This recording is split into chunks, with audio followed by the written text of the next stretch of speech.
Hi, everyone, and welcome to the Zero to Empire podcast. On this episode, I have Andy Conigliaro, and he's the founder and coach of Bearing Point Strategy. And he's going to be talking to us about his story and what actually inspired him to get to where he is today, and how he's actually impacting a bunch of people all around the world, and especially in America, on how he's doing with his coaching. So, Andy, thank you so much for being on the podcast. And what actually inspired you to walk away from Oracle and a nearly $1 billion business unit and a 1,600 person business unit as a result? Yeah, sure. Thanks for having me on, Sam. I appreciate it.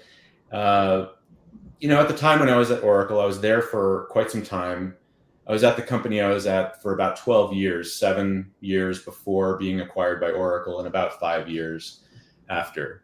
And in that time, we were doing a lot of different things. I was traveling around the world. We were buying companies, integrating them into the business unit. I was making good money. I worked with great people. I was meeting with influential folks, and I presumably had it all. But I found myself tired. I found myself unhappy and unhealthy in a lot of ways, whether it's relationally, physically, emotionally, mentally, and so I decided that the only way I was going to be able to figure out what was right for me and my next step was to take a step out and leave Oracle and figure it out.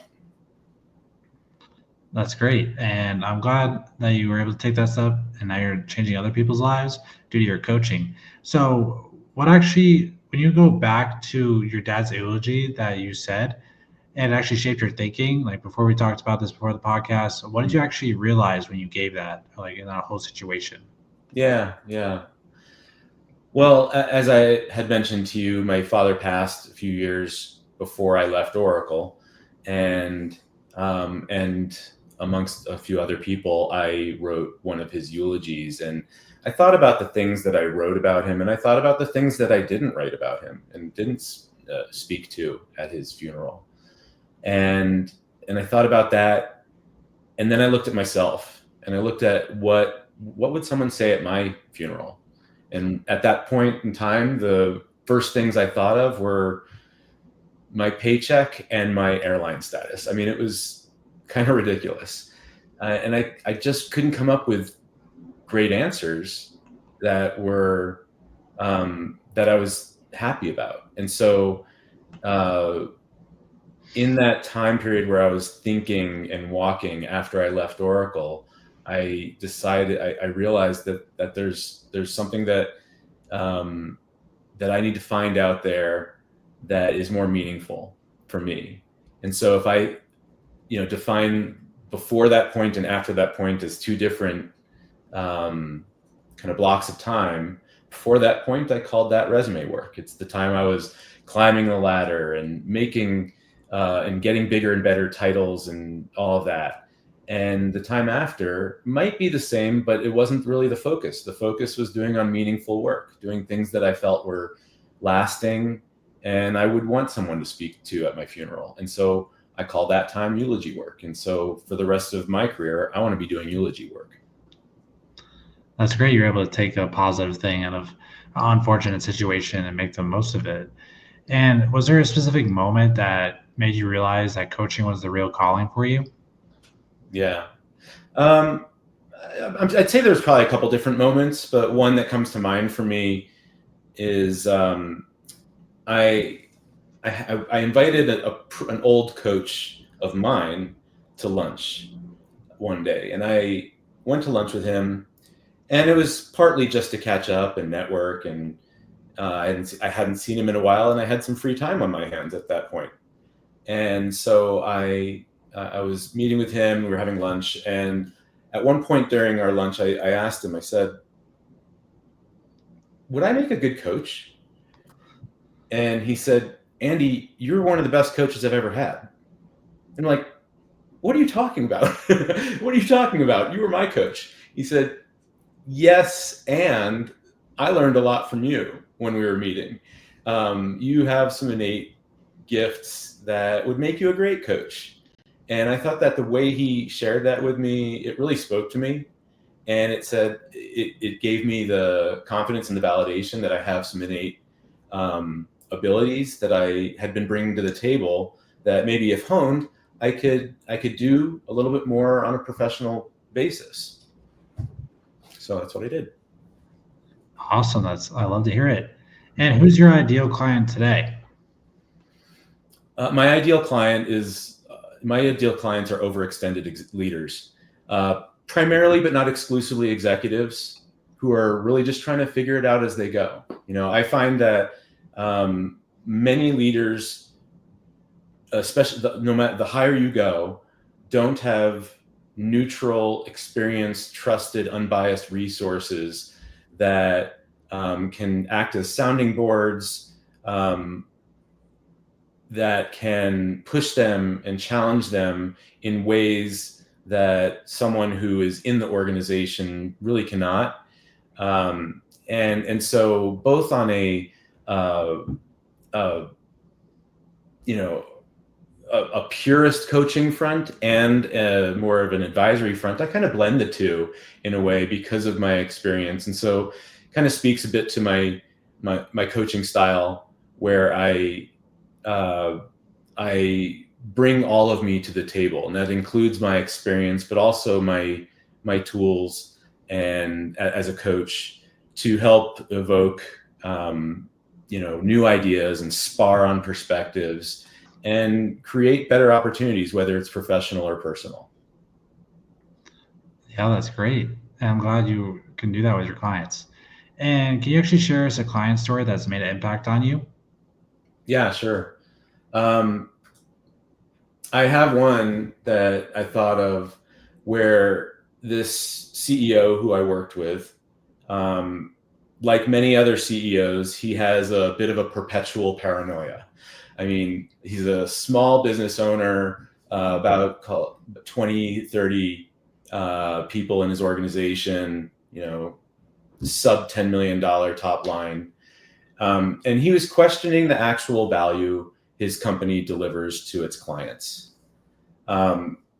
So after uncovering some of his consistent challenges they face in closing business, and asking about retention, and his retention was somewhere on the lines of 80%, I made the comment, well, they seem to buy on the promise and they renew on value.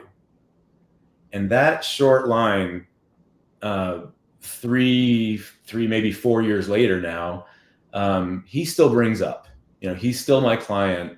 And he brings that phrase up as one of the most kind of pithy and impactful reminders to him that he uses regularly, and it helps him sleep at night. And so it's nice to have the kind of impact where something as simple as a phrase can really add continued value to a person. So that means a lot to me. Oh, yeah, that's a very inspiring story, and I'm glad you're able to make an impact on him. And what would you say is a common pattern that you help your leaders break through? Common patterns. There are a lot of different patterns because every person's different. But at the same time, there are there are common themes, some common themes. So they can vary. They can include kind of a changing of priorities, whether it's for the company or for the person.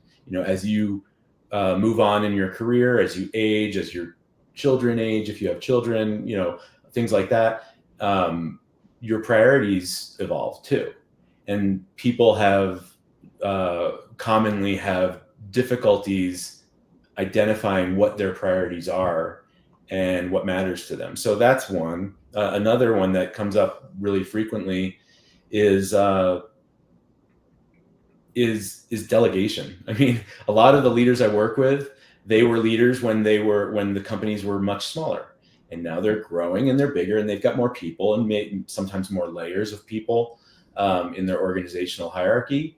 And they know that they need to hand over responsibilities, and that it's in the best interest of the company and themselves to do so. but it's hard. It's hard to differentiate between what's their secret sauce as a company versus what's just style. And so we have those conversations and work through really pulling apart different situations to identify whether it's sauce or style. And based on that, how do you effectively, comfortably, and beneficially for the company and the person you're handing it over to and yourself, delegate some of those responsibilities and feel good about it. Yeah, that makes total sense. And before this, you actually like the phrase "be your strengths, not your circumstances." What does that actually look like? Yeah, be your strengths, not your circumstances. That's a phrase I bring up with people, clients of mine who are passionate. Oftentimes people are passionate and they tie those passions to what's going on in the world or in the company. Let's just stick to the company for now. And so this is something that actually was near and dear to me. I am a very passionate person. I can be. And I was actually given this feedback years ago by a different executive coach I had many years ago. And at the time, I thought that separating my emotions and my passion from the circumstances would effectively handcuff me. I thought it would take away what's uniquely special about me. And what I realized is it wasn't like that. And it took me some time to do that. So with, more specifically around this statement, your circumstances, they go up and down. So if your circumstances are high, you're going to be high. Your circumstances are low, you're going to be low if you are your circumstances. However, if you are your circumstances and you're a leader, who's going to want to approach you? They're not going to know if they're going to get this leader or this leader, right? I'd much rather have clarity of what leader I'm going to get. And the leader that I want to approach is that leader who is always their strengths amidst the chaos of the ups and downs of the work dynamic. So that's what I mean by be your strengths, not your circumstances. It's hard to do. And one of the things I've recognized is that you don't actually give up your passion when you are your strengths. You're not flatlining.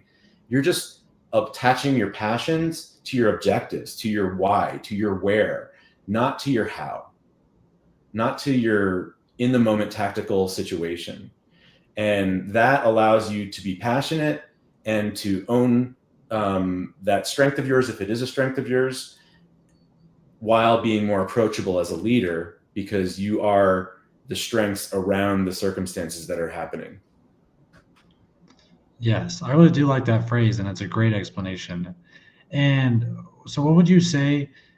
You actually were talking about this before the podcast as well, but the Post-it Perspective series that you post weekly or that you do weekly, what's your approach behind that? Yeah.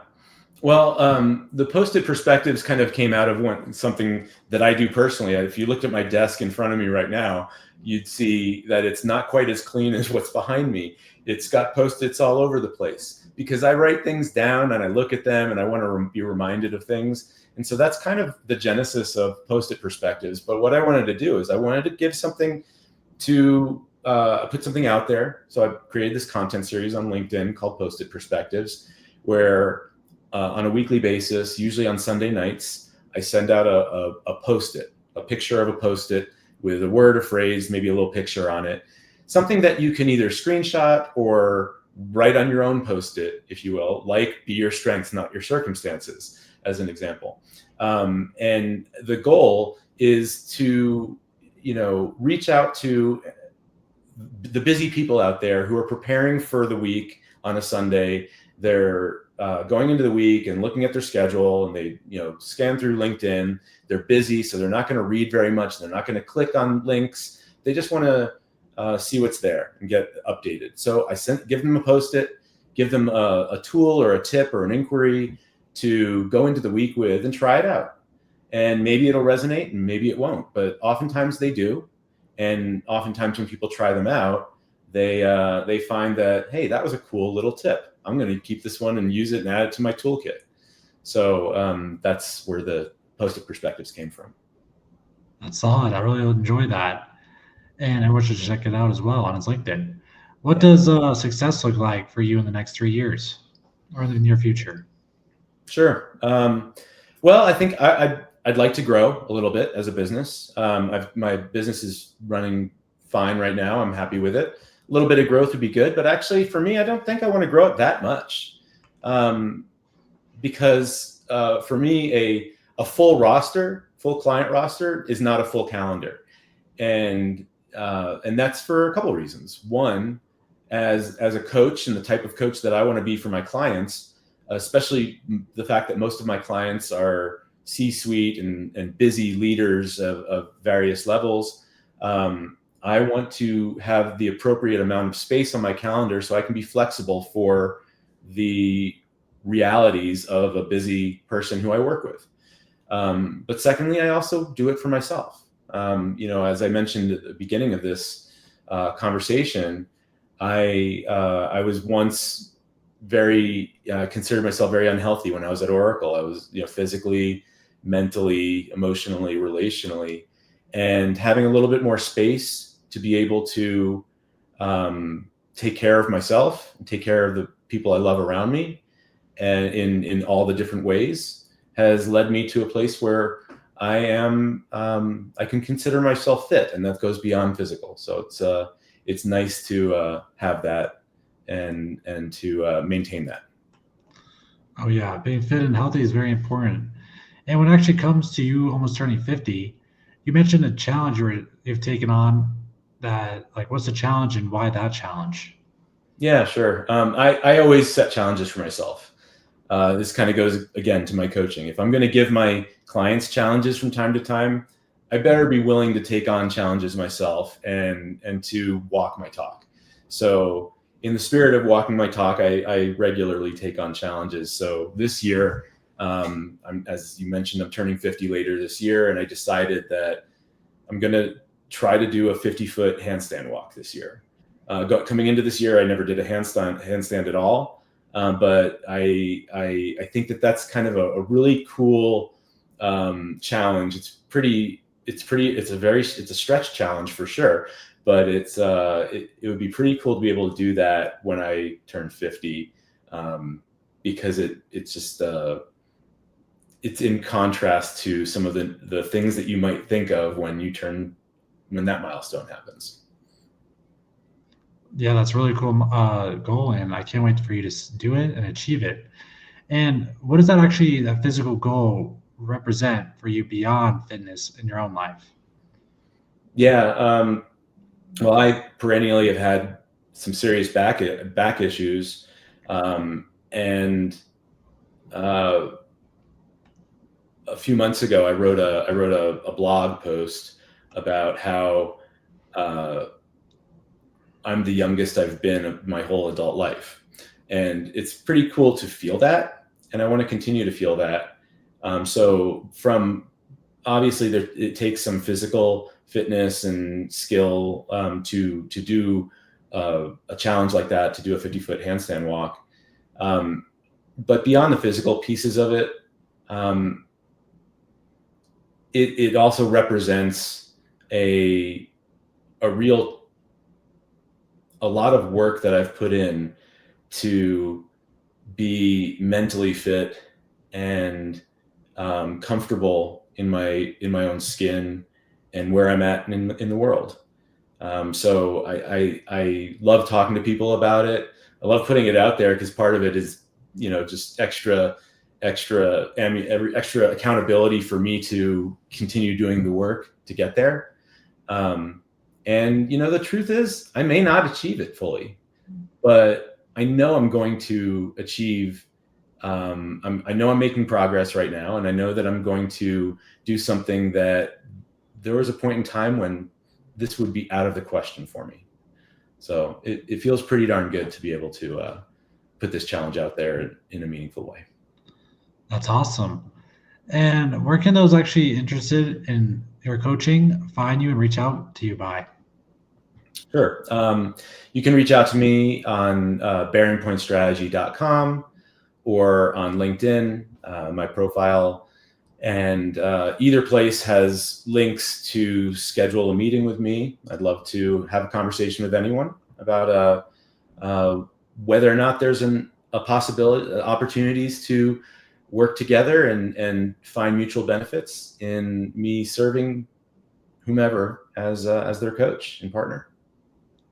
That's solid, Andy. And I appreciate you being on the podcast. For everyone that wants to check him out, make sure to do so by going to his website and his LinkedIn. And thanks again for being on the podcast, Andy. It was great talking to you.